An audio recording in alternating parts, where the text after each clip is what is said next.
Jaimito estaba de turista y había batallado en encontrar hotel. Y al llegar a su última opción, un hombre le comenta: si va a buscar un cuarto en el hotel, ni lo intente. Todo está ocupado.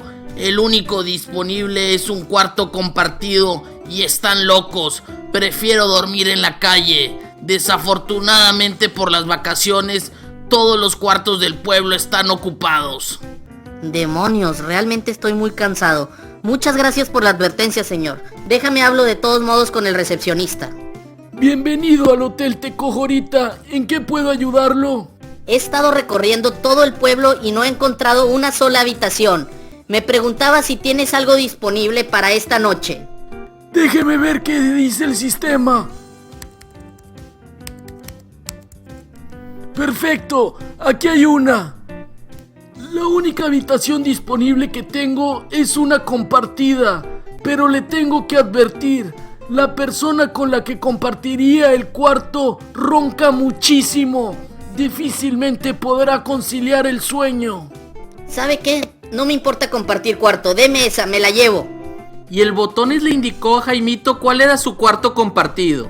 A la mañana siguiente, Jaimito se presentó en la recepción fresco como una lechuga. Buenos días, ¿cómo durmió anoche?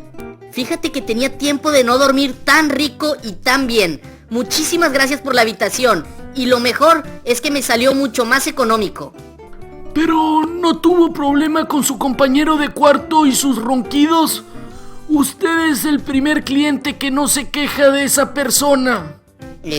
No, lo callé en un segundo. ¡Demonios! ¿Pero cómo le hizo? Cuando entré a la habitación, él ya estaba dormido y roncando durísimo. Me metí a la cama, me le acerqué y le di una pequeña nalgada y le susurré: descansa, hermoso. Ahorita, en 5 minutos empezamos la acción. Y pues, él no durmió y yo dormí como un angelito.